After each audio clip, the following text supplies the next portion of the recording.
마태복음 19장도 보겠습니다.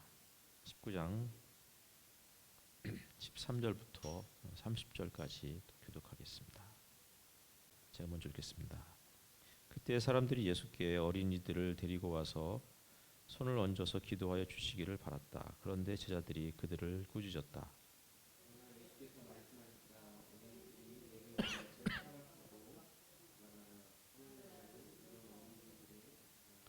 그리고 그들에게 손을 얹어 주시고 거기에서 떠나셨다.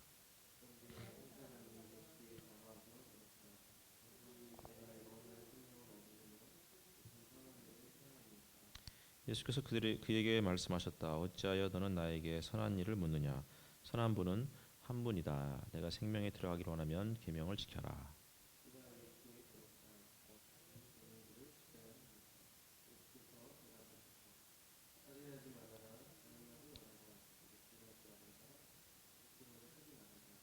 아버지와 어머니를 공경하여라. 그리고 내 이웃을 내 몸과 같이 사랑하여라.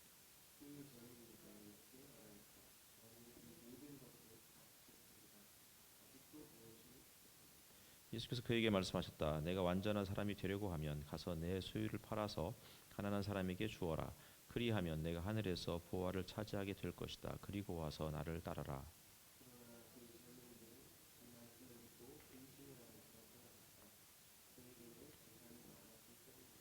예수께서 제자들에게 말씀하셨다. 내가 진정으로 너희에게 말한다. 부자는 하늘나라에 들어가기가 어렵다.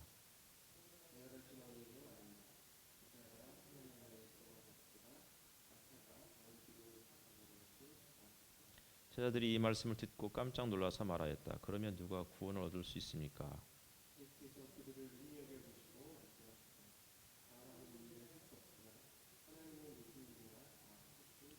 이 말씀을 듣고 베드로가 예수께 말하였다. 보십시오. 우리는 모든 것을 버리고 선생님을 따랐습니다. 그러니 우리가 무엇을 받겠습니까?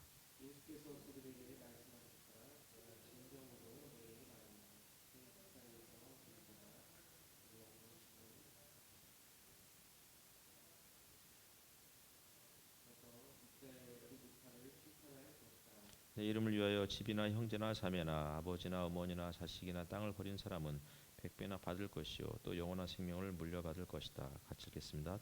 그러나 첫째가 된 사람들이 꼴찌가 되고 꼴찌가 된 사람들이 첫째가 되는 경우가 많을 것이다. 아멘. 시편 다음에 우리 이제 마태복음을 이제 19장을 읽었는데요.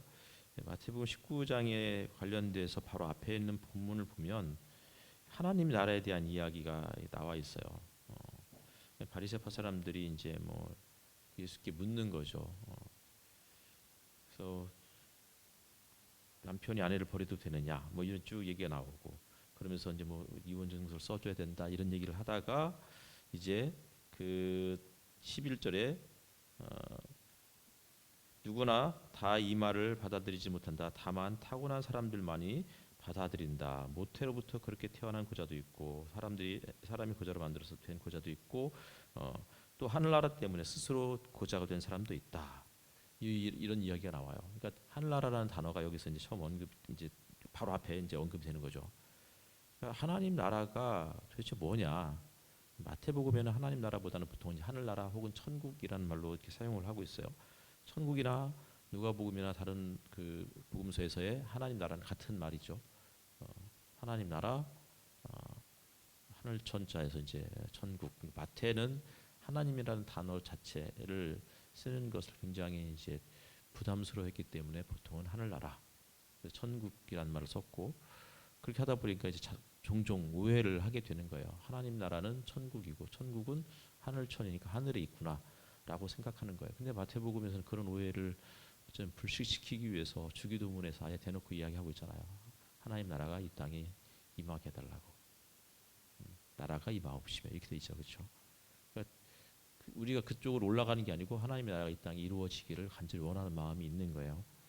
그러니까 성경은 하나님의 나라와 땅의 나라, 그래서 이 두 나라가 경쟁하고 그런 게 아니고 성경은 하나님의 나라가 이 땅에 어떻게 이루어져 가는지, 하나님이 이 땅에서 인간의 몸을 입고 오셔서 어떻게 자신의 뜻을 펼쳐 가시는지 이런 것들을 보여주고 싶으셨던 것 같아요.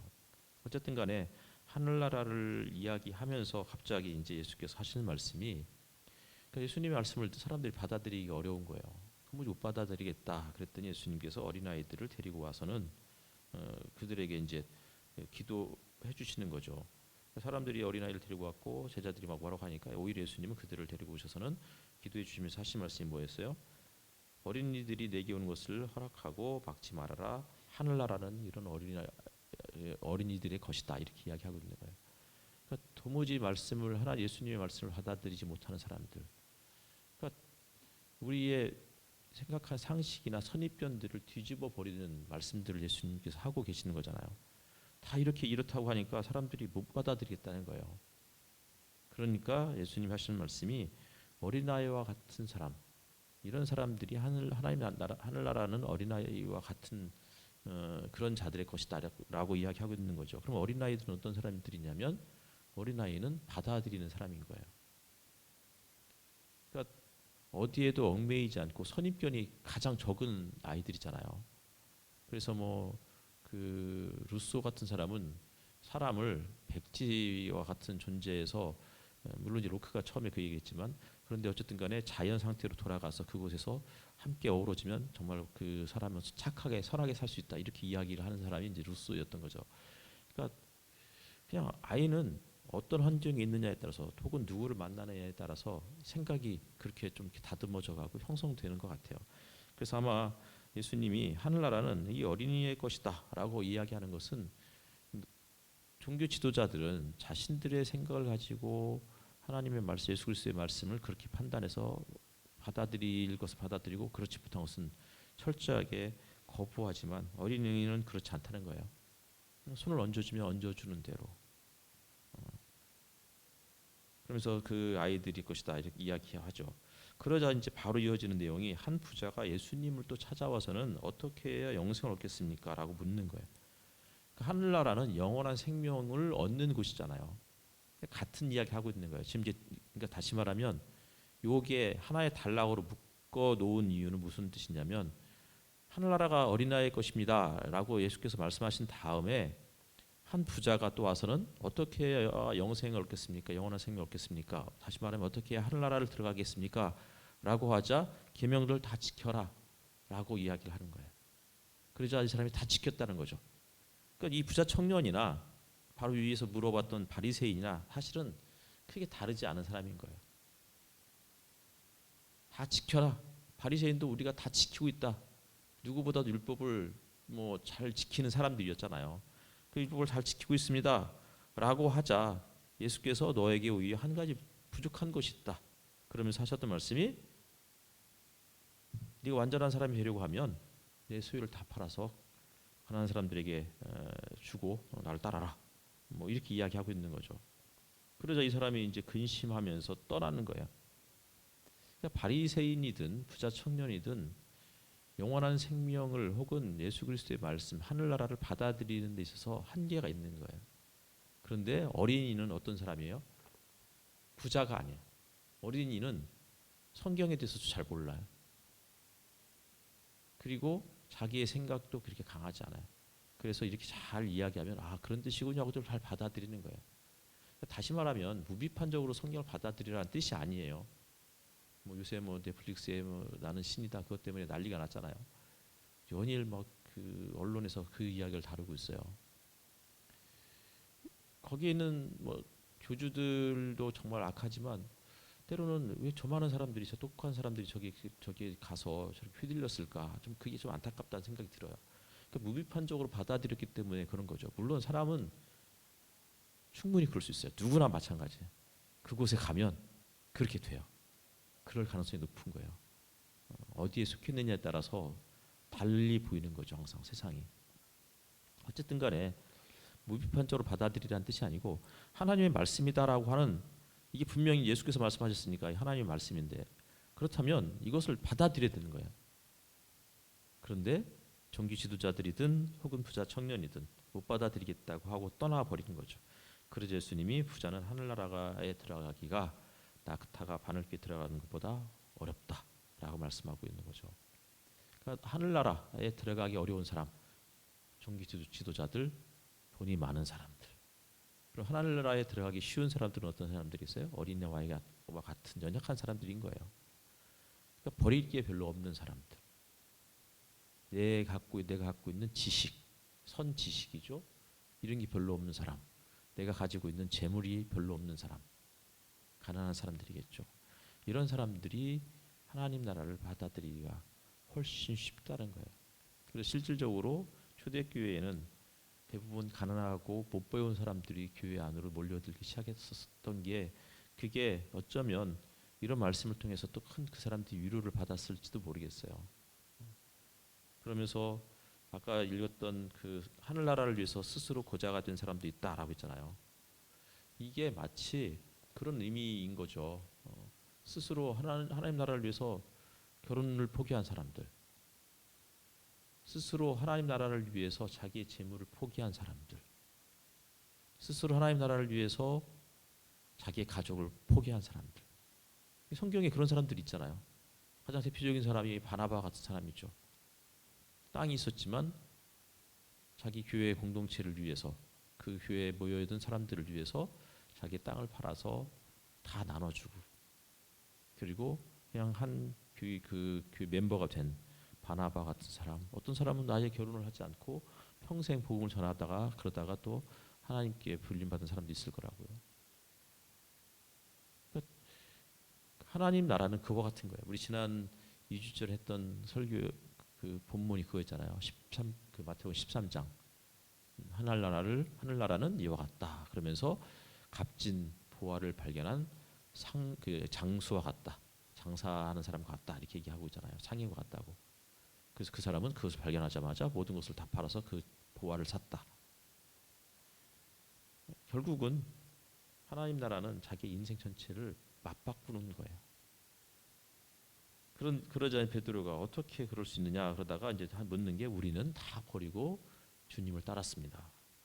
그러자 예수께서 하셨던 말씀이 29절이죠. 내 이름을 위하여 집이나 형제나 자매나 아버지나 어머니나 자식이나 땅을 버린 사람은 100배나 받을 것이요.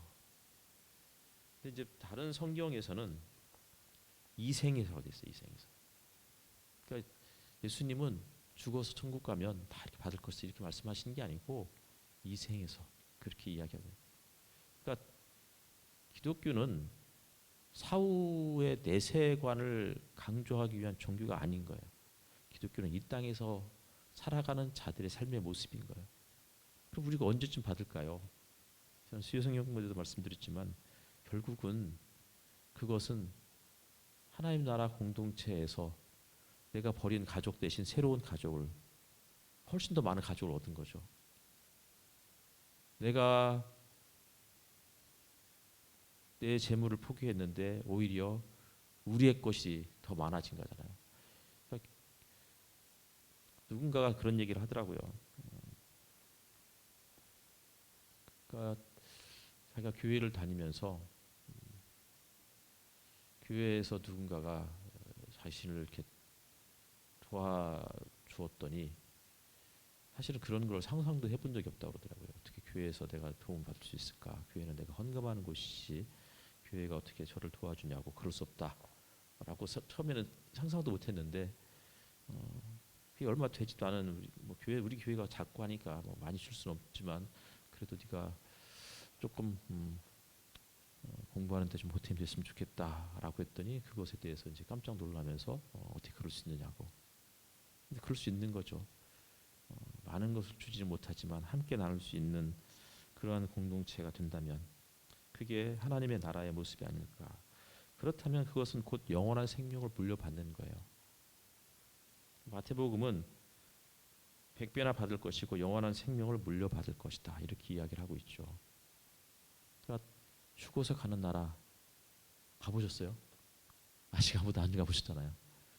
우리 그것을 너무 지나치게 믿고 살아가고 있는 것 같아요. 근데 그게 없다고 말씀드린 게 아니에요. 지금이 중요하다는 거예요. 지금 이 땅에서 하나님 나라를 누리지 못하면 막상 갔는데 없으면 어떡할 거예요? 그게 중요한. 막상 갔는데 없기 때문에 불안해서 그래서 열심히 이 땅에서 믿고 그리고 뭐 우리 흔히 말하는 파스칼 했던 것처럼 도박 이론이라고 그러잖아요. 막상 없으면 손해 볼 거 없지만 있으면 어떻게 되느냐. 그러니까 이 땅에서 예수 믿고 잘 살자. 이런 식의 이제 논리를 이야기했잖아요. 근데 뭐 중요한 거는 기독교는 땅의 종교예요. 시편 53편에서 마지막이 뭐라고요? 하나님 당신께서 당신의 백성을 그들의 땅으로 돌려보내실 때, 되돌려 보내실 때 야곱은 기뻐하고 이스라엘은 즐거워할 것이다.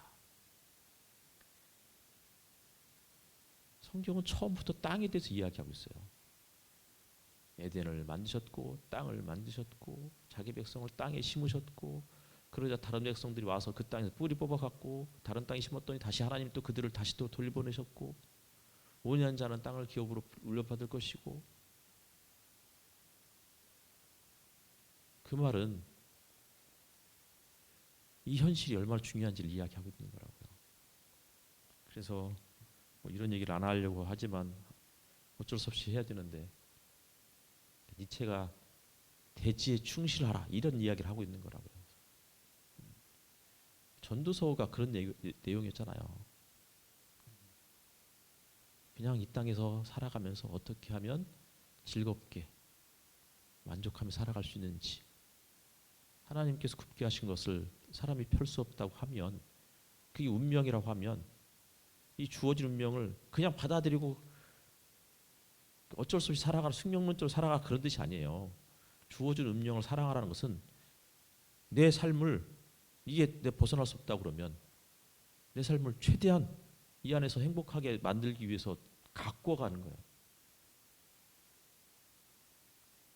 바꿀 수는 없지만 가꿀 수는 있잖아요.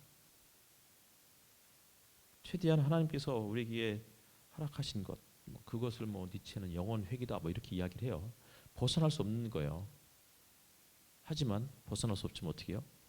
최대한 벗어날 수 없다면 이곳을 하나님의 나라로 천국으로 만들어 가려고 우리가 그렇게 살아가야 된다는 것이겠죠.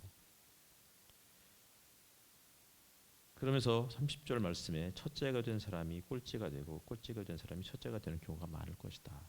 하나님 나라가 그와 같다는 거예요. 다 뒤집어질 수 있다는 거예요.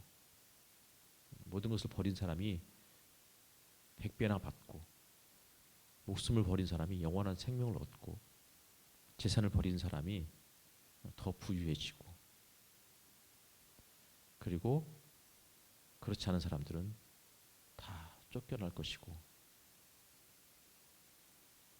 그게 하나님의 나라의 모습인 거고 그것이 바로 시편 기자가 이야기하는 어리석은 사람과 지혜로운 사람의 차이가 아닌가 싶은 거죠. 어리석은 사람은 하나님이 없다고 하는 사람이고 지혜로운 사람은 하나님을 인정하는 사람이라고 하면 마태복음 19장에 있는 지혜로운 사람은 결국은 어린아이와 같은 사람이고 어리석은 사람은 스스로 지혜 있다고 말하는 바리새인이나 부자 청년과 같은 사람이 아니었을까 싶습니다.